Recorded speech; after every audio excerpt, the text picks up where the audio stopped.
Shalom!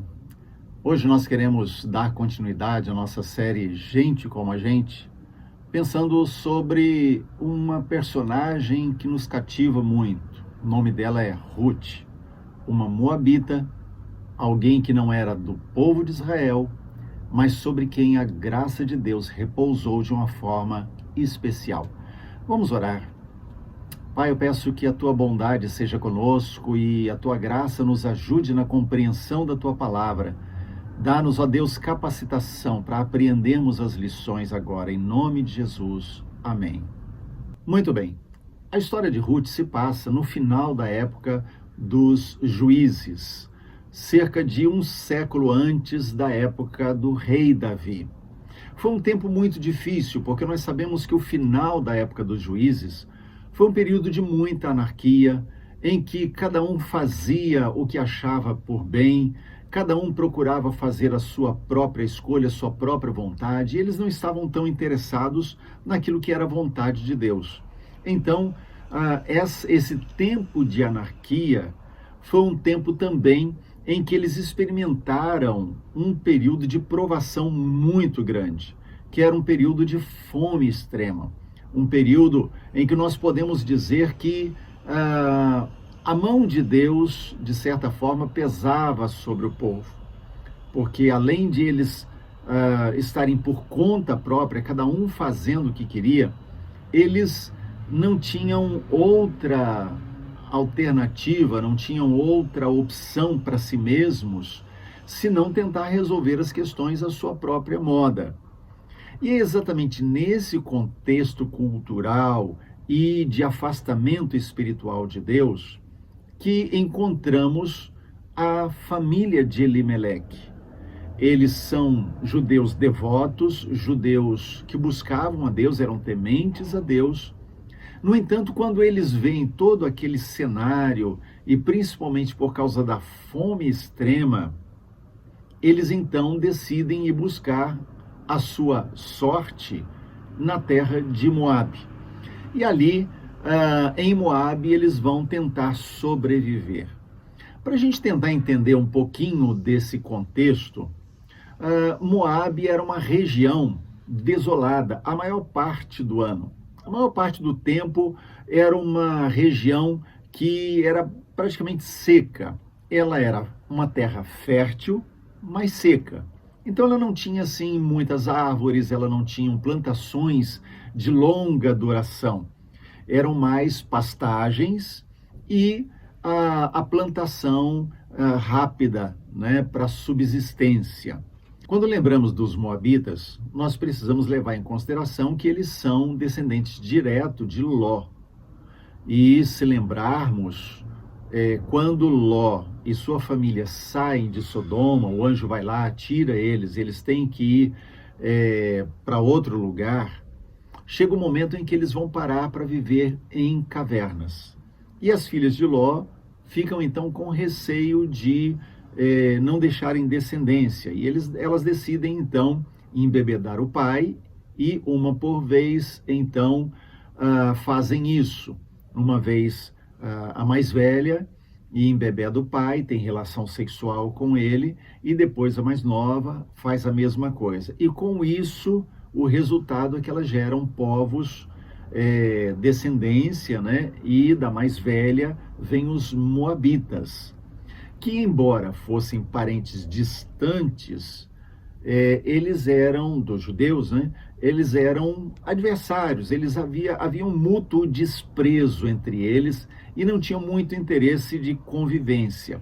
Pelo contrário, os costumes do povo moabita faziam com que qualquer judeu devoto, qualquer judeu que fosse fiel, não quisesse aquela cultura para si. Por isso também o Senhor não queria que eles se misturassem, que eles se casassem. No entanto, quando Elimeleque vai com a sua família para a terra de Moabe, os seus 2 filhos, com o passar do tempo, né, eles chegam na idade de casar-se, eles conhecem mulheres moabitas e então vão se casar com elas. E então, Malom e Quilion eles acabam se casando. Um se casa com Orfa e outro se casa com Ruth. Então, é com esse povo que Elimeleque vai se misturar. A sua descendência agora vai estar ligada aos moabitas. Se a gente lembrar, os moabitas, eles tiveram momentos muito difíceis com o povo hebreu. Por exemplo, quando eles estavam a caminho, né, da terra prometida de Canaã, pelo deserto, as mulheres moabitas tentaram seduzir os homens hebreus, e não apenas isso, mas para conduzi-los à adoração de outros deuses. É de Moabe o rei Balaque, aquele que subornou o profeta corrupto Balaão para que ele amaldiçoasse o povo hebreu. Então a gente vê que lá sempre houve esse entrevero, sempre houve esse tipo de atrito, esse mútuo desprezo entre eles. Os moabitas adoravam o deus Quemós, eles tinham outros deuses também, mas esse era o seu deus principal, vamos dizer assim. E nesse caso, os moabitas, com os seus costumes, eles acabavam tendo um estilo de vida completamente diferente do estilo de vida do povo hebreu. Assim, o Senhor disse, olha, não se misture com eles. Elimeleque, ele era um homem de posses. Ele era possivelmente um fazendeiro. O nome Elimeleque significa meu Deus é rei. E aí você percebe como nós encontramos Elimeleque numa situação tão complicada, porque embora o seu nome dissesse o meu Deus é rei, no momento em que vem a fome sobre a terra, sobre Belém, a casa de pão, né?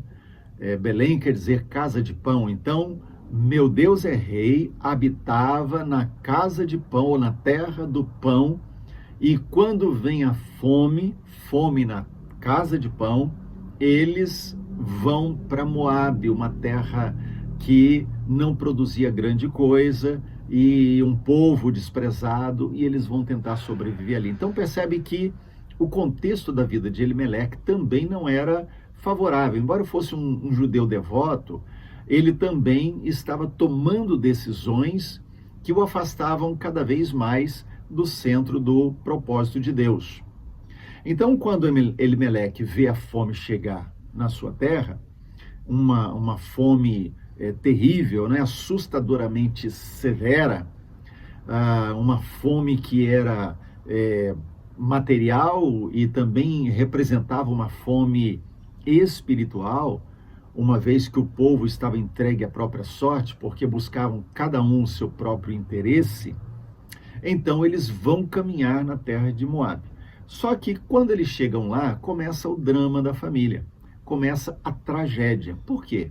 Primeiro morre Elimeleque, o chefe da família, aquele que encabeçou a jornada, aquele que estava conduzindo a esposa e seus filhos para a sobrevivência, ele morre. Então eles saíram de casa de pão para morrer numa terra distante. Ele morre ali. Os seus filhos, Malom e Quilion, eles crescem então e se casam com aquelas duas moabitas. Um se casa com Orfa, que significa teimosa, e outro se casa com Ruth, que significa amizade. E a gente vai ver na história de Ruth que o seu nome demonstra bem o seu estilo de vida. A Bíblia nos diz que eles viveram por 10 anos em Moabe.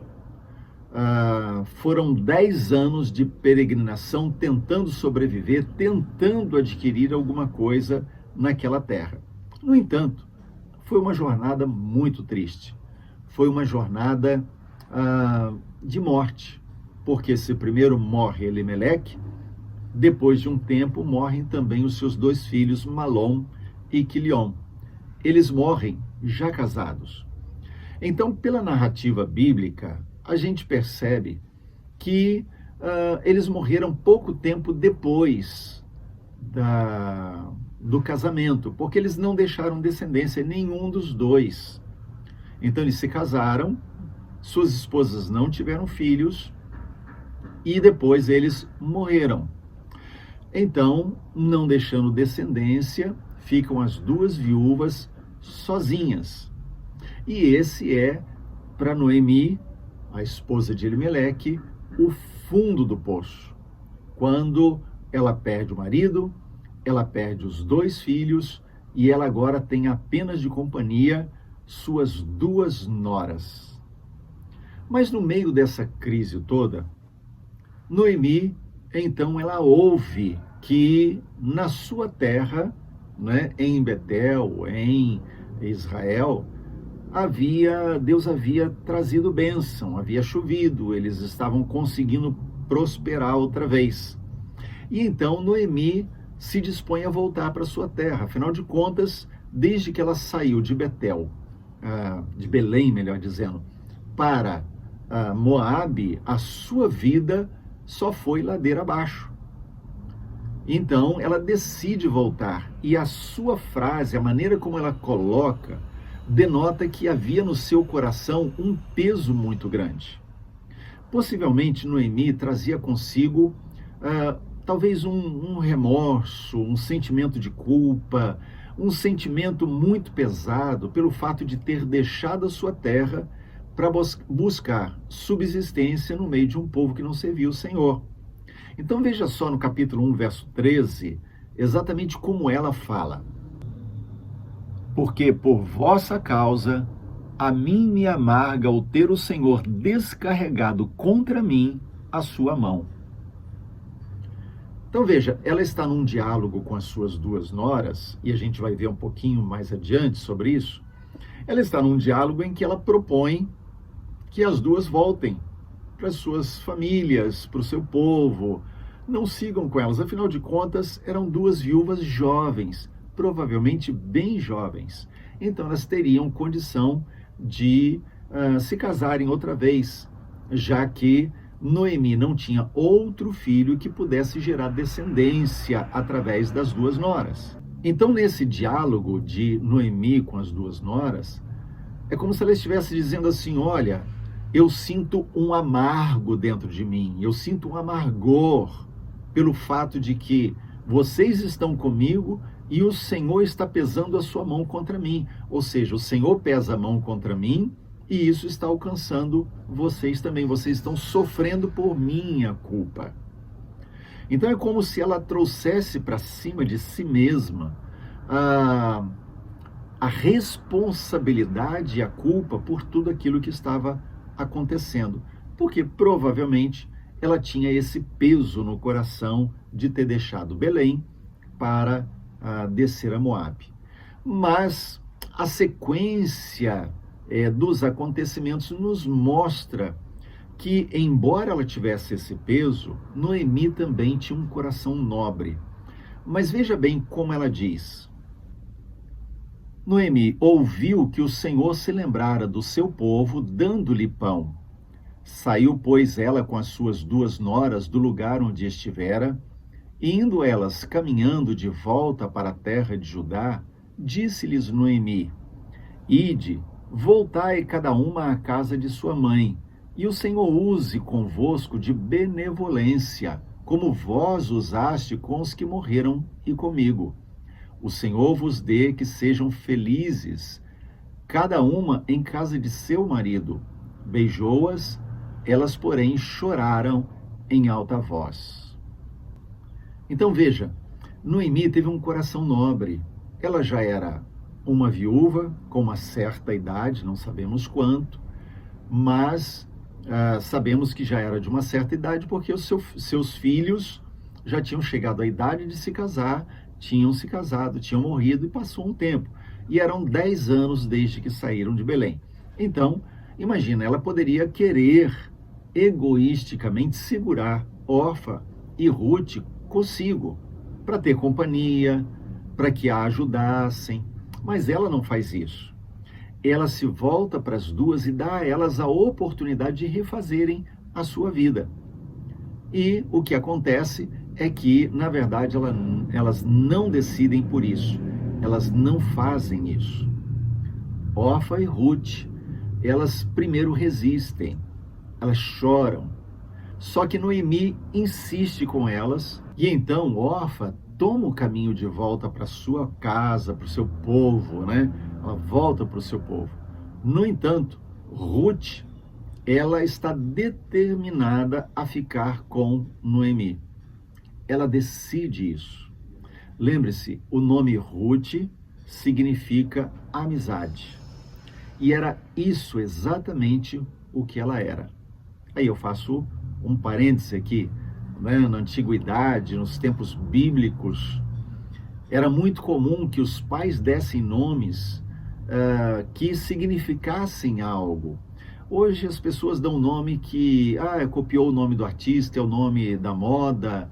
Não, profetize sobre os seus filhos. Veja, até uma moabita recebeu um nome que era uma profecia sobre a vida dela, amizade. E ela de fato demonstra isso quando Noemi insiste que ela vá junto com Orfa e volte para o seu povo. Observe bem como Ruth fala, como é linda a declaração de Ruth para Noemi.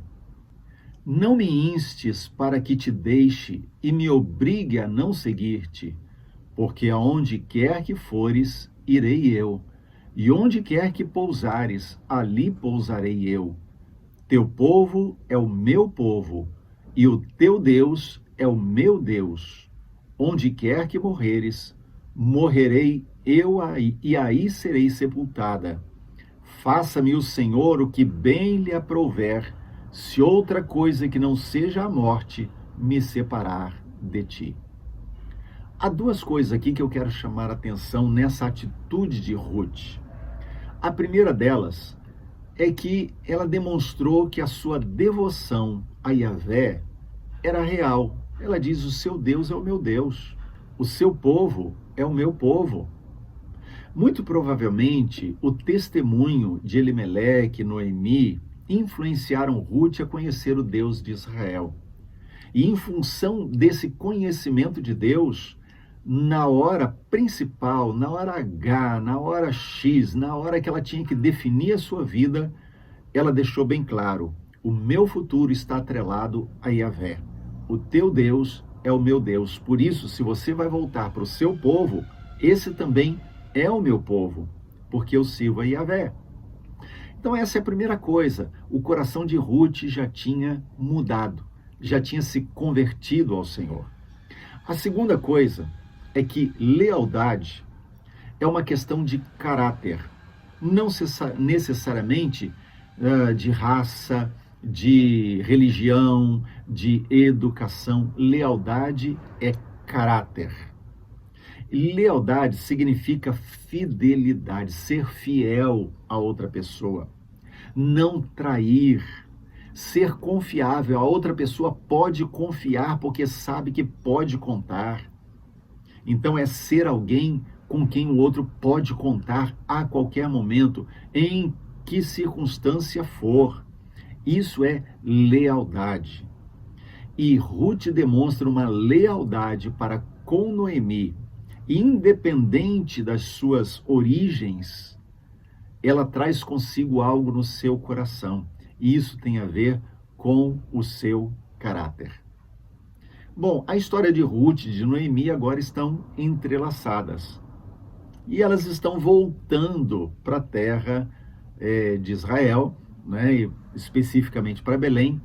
E quando elas voltam, o retorno, a chegada de Noemi, ela não passa despercebida. Há um alvoroço na cidade, as mulheres, as pessoas que conheceram Noemi estão falando positivamente a respeito dela. Isso quer dizer que Noemi, quando saiu de Belém, deixou uma marca na vida de pessoas. O nome Noemi quer dizer agradável. E isso provavelmente nos indica que essa foi a marca da sua convivência com as pessoas daquela região, daquela cidade, daquele lugar. Então, quando ela volta, ela encontra pessoas que foram marcadas pela sua vida. Quando eu e você temos uma vida realmente marcadas por Deus, quando Deus nos marca, nós marcamos vidas. E Noemi, a sua vida nos chama atenção para esse aspecto. ela marcou Ruth, a ponto de Ruth não querer voltar para o seu povo, querer continuar com ela. A sua vida marcou tanto as mulheres da sua cidade que quando ela volta, há um alvoroço no meio do povo por causa disso. Então, Noemi marcou pessoas, e marcou porque a sua característica era ser agradável. E por isso, como ela era amável, ela também era amada. Agora a gente avança um pouquinho na história e vamos encontrar a seguinte descrição também ali no livro de Ruth. Porém ela lhes dizia: não me chameis Noemi, chamai-me Mara, porque grande amargura me tem dado o Todo-Poderoso.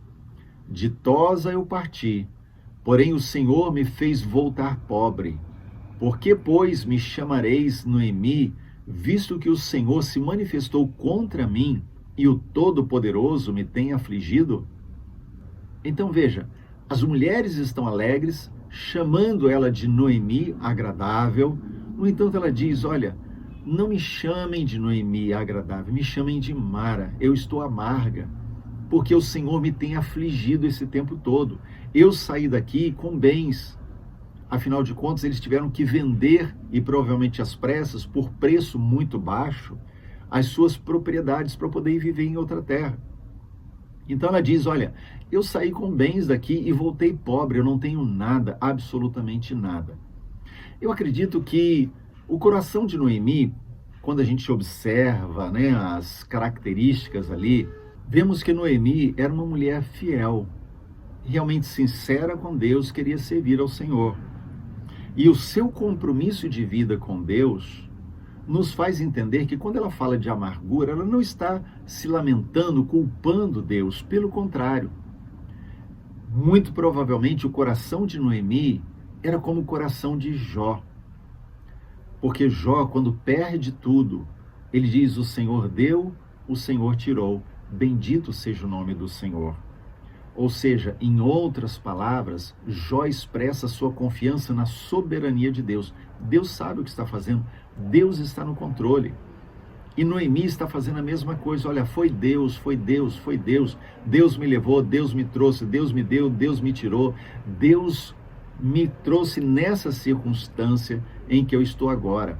É como se ela estivesse dizendo: olha, Deus, o Todo-Poderoso, me deu um cálice amargo para eu beber. E eu decidi beber. Lembra-se quando os discípulos estavam conversando com Jesus sobre quem era o melhor e tal, e Jesus pergunta: olha, vocês estão dispostos a beber o mesmo cálice que eu? Jesus sabia que tomaria um cálice amargo.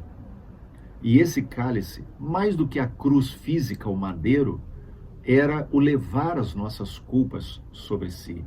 Então, olhamos para Noemi e entendemos que Noemi, na verdade, ela está expressando isso: a confiança na soberania de Deus e o fato de que Deus estava no controle. E se ela estava, naquele momento, tendo que beber um cálice amargo, é porque o Senhor assim o quisera. Bom, elas chegam então, tem todo aquele alvoroço, e vamos lembrar o seguinte: Elimeleque, ele tinha um parente, que não sabemos o grau de parentesco, não era muito próximo, mas ele era rico, ele tinha prosperado. Nesse tempo de fome, ele conseguiu sobreviver, ele não saiu, coisa que Elimeleque também poderia ter feito. Elimeleque preferiu sair da terra, enquanto Boaz, esse parente, ele ficou, e ele prosperou ali, as suas coisas foram bem. E Boaz, então, ele era um parente assim que tinha condições financeiras. Por ser um parente, ele muito provavelmente estaria na condição de ser o resgatador. Vamos falar sobre isso daqui a pouco. Agora, o encontro de Boaz com Ruth, ele é muito lindo, porque, vamos lembrar assim, Boaz, embora fosse rico, próspero, ele, quando vê Ruth, o seu coração muito provavelmente se inclina por ela, ele gosta dela, e ele decide ajudá-la, facilitar as suas tarefas. Por que Boaz agiu assim? temos que lembrar também que Boaz, ele era descendente direto de Raabe, a meretriz. Lembra que quando o povo hebreu chega diante de Jericó, Josué manda 2 espias para sondarem aquela cidade. E quem ajuda aqueles 2 espias é Raabe. Ela permite que eles entrem, ela os acolhe na sua casa, ela os esconde quando os soldados vêm atrás dos espias e ela permite que eles fujam. Por causa disso, ela foi abençoada. E não apenas isso. Boaz, ele é descendente direto dela e Jesus é da descendência de Raabe. Bom, então o coração de Boaz era um coração aberto, um coração compassivo com estrangeiros, com pessoas de linhagem, vamos dizer assim, duvidosa. E era o caso de Ruth, uma estrangeira de uma outra linhagem que estava sozinha, viúva naquela terra. E o seu coração se compadece. Mas não apenas isso. Quando a gente lê a história, nós imaginamos que Boaz, ele se afeiçoou a ela, mas não tinha coragem de se aproximar de Ruth, no sentido de, quem sabe, tomá-la em casamento. Não sabemos se ele havia se casado antes, se ele era solteiro. Talvez Boaz fosse uma pessoa com algum defeito físico, alguém que talvez tivesse uma feição que não atraísse as moças do seu tempo. Por isso ele teve receio de aproximar-se de Ruth, mas ele facilitou as coisas para ela, né?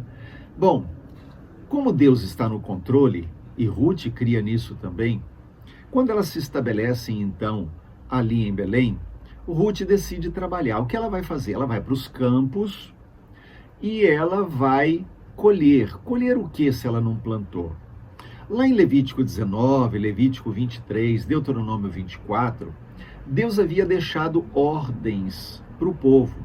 Quando eles fossem colher, se caísse alguma coisa na terra, eles deveriam deixar ali caído. Para quê? Para que os pobres, aqueles que não tinham plantação e fossem buscar algum mantimento, eles pudessem, encontrando aquele fruto que havia caído em terra, eles pudessem colher. Eles não deveriam tirar tudo que estava nos galhos, todos os frutos, todos os grãos, eles deveriam deixar alguma coisa. Por que deveriam fazer isso? Para que aqueles que viessem depois, que tivessem menos condições, os pobres, pudessem chegar a encontrar alguma coisa e colher para si, para sobreviver. Então Ruth vai trabalhar nos campos de Boaz. Ela vai colher nos campos em geral, né? Mas ela acaba chegando no campo ou nas plantações de Boaz. E isso não foi por acaso. Deus estava agindo. Lembre-se sempre, quando as coisas parecem que estão indo mal, Deus continua sendo Deus. Ele continua agindo, ele continua no controle. Quando as coisas parecem que estão indo de mal a pior, continue confiando. Não estou dizendo que Deus vai tirar todos os problemas. Não, ele não tira. Ele permitiu que Elimeleque morresse. Ele permitiu que Malom e Quilion morresse. Mas Deus estava conduzindo a história. E Ruth agora, em função de toda essa catástrofe da família de Noemi, Ruth se encontra com Boaz e eles vão se casar e Jesus virá da linhagem deles. Então Deus está no controle, conduzindo todas as coisas. Então quando Ruth está ali no campo de Boaz, fazendo a colheita, Boaz vê, então ele se interessa por ela, e lá no capítulo 2, versos 6 e 7, Boaz ele pergunta para um servo sobre quem é aquela jovem. Ele já se sentiu atraído por ela. Então, ele pergunta quem é aquela moça. Veja só o que registra o texto bíblico. Respondeu-lhe o servo: esta é a moça moabita que veio com Noemi da terra de Moabe. Disse-me ela: deixa-me rebuscar espigas e ajuntá-las entre as gavelas após os segadores. Assim ela veio. Desde pela manhã até agora está aqui, menos um pouco que esteve na choça. Então veja, Boaz, ele já identifica, ela veio com Noemi, então ela provavelmente tem algum parentesco, é da minha família, descendente. Então, imagino que se passou ali na cabeça de Boaz. E por isso ele começa a ajudar, permite que ela colha, pede os seus trabalhadores para deixarem a mais nos galhos para que ela pudesse pegar, de forma que Ruth trabalhou o dia inteiro e o texto bíblico nos diz que ela conseguiu colher cerca de 18, o equivalente a 18 litros de grãos. E quando ela chega em casa, Ruth conta para Noemi tudo o que aconteceu, como Boaz ele foi favorável a ela. E então Noemi diz para ela: seja ele abençoado pelo Senhor, que não deixa de ser leal e bondoso com os vivos e com os mortos. E Noemi disse ainda: aquele homem é nosso parente e é um dos nossos resgatadores. A palavra resgatador, no original hebraico, é Goel. Goel quer dizer aquele que resgata. Então, Boaz era como um parente redentor. Então, vamos pensar assim. O Goel, o homem resgatador, ele era um homem importante da família estendida, não apenas da família nuclear, né, pai, mãe, filhos, mas da família estendida, um homem importante, que ele era o guardião daquela família. Então, por exemplo, se alguém da família ele era assassinado, se o Goel ele tivesse oportunidade, ele iria vingar aquela morte daquele parente. Esse Goel, ele poderia também comprar as terras que a família teve que vender no momento de crise, que foi o caso de Elimeleque. Ele poderia pagar o preço para resgatar quando um dos membros ou vários membros da família foram dados como escravos por causa de dívida. Ele tinha o poder e o direito de resgatá-los. Se ele fosse alguém da família, solteiro, por exemplo, e o seu irmão se casasse e morresse, não deixando descendente, o Goel era aquele que tinha a responsabilidade de gerar com a viúva do seu irmão filhos que levariam o nome do seu irmão para deixar descendência ao seu irmão. Então, em suma, parente remidor, ele era na verdade aquele que tinha autoridade, condições e autoridade para resgatar o que foi perdido na família. Em outras palavras, o parente resgatador, o parente remidor, o Goel, ele era, na verdade, um símbolo de Jesus, o nosso Redentor. Então, Boaz, ele era o Goel de Ruth e de Noemi. Quando ele toma Ruth por esposa, então, Ruth, ela vem e traz Noemi sendo resgatada, e todas as propriedades que eram de Elimeleque agora são resgatadas por Boaz. Uma coisa interessante é que Noemi que conduz Ruth no processo de aproximação, porque a gente vê que Boaz, muito provavelmente, ele se considerava talvez feio, talvez ele tivesse uma condição física que o afastasse as moças dele, né? E então ele não se aproximava. E aí é Noemi que orienta Ruth do que ela deveria fazer. E então Ruth tem que se aproximar, e a atitude de Noemi não foi de entregar Ruth para relações sexuais impróprias com Boaz, mas foi uma forma de Ruth dizer a Boaz que ela queria casar-se com ele. Por isso ela vai e deita-se aos seus pés, e quando Boaz acorda e vê aquela mulher e a identifica, o seu coração se inclina, porque ele está entendendo aquele recado pelas atitudes. Ela não fala, mas ela está dizendo: estou disposta a me casar com você. Então, toda uma estratégia que Noemi usa, mas que Deus lhe dá sabedoria para isso. Agora vamos lá no capítulo 3, verso 10 em diante de Ruth, e vamos ler os acontecimentos. Disse ele: Bendita sejas tu do Senhor, minha filha. Melhor fizeste a tua última benevolência que a primeira, pois não foste após jovens, quer pobres, quer ricos. Agora, pois, minha filha, não tenhas receio. Tudo quanto disseste eu te farei, pois toda a cidade do meu povo sabe que és mulher virtuosa. Ora, é muito verdade que eu sou resgatador, mas ainda outro resgatador há mais chegado do que eu. Fica-te aqui esta noite, e será que pela manhã, se ele te quiser resgatar, bem está, que te resgate. Porém, se não lhe apraz resgatar-te, eu o farei, tão certo como vive o Senhor. Deita-te aqui até amanhã. O que está acontecendo é que, embora o coração de Boaz tenha se inclinado para Ruth, ele é leal. Lembra? Lealdade é uma questão de caráter. Ele poderia, puxa, eu me apaixonei, ela está aqui dizendo que quer se casar comigo, então vou me casar, não consegui nenhuma mulher até agora, então vou me casar com ela. Não, ele é leal, ele é um homem fiel, o seu coração é íntegro. Então o que ele faz? Ele diz para ela, olha, existe um resgatador que é parente mais chegado, ele tem mais direito do que eu. Então eu vou oferecer para ele a oportunidade do resgate. Se ele quiser, você vai se casar com ele para que ele gere filhos do seu esposo contigo. E você será a esposa dele. Mas se ele não quiser, eu farei isso.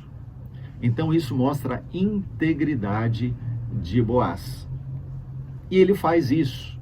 E ele faz a presença de testemunhas. E esse parente, que nós não sabemos quem é, nem o grau de parentesco, ele se apresenta e ele diz para Boaz que não tem interesse em resgatar Ruth e Noemi e as propriedades, porque ele não queria se casar com ela.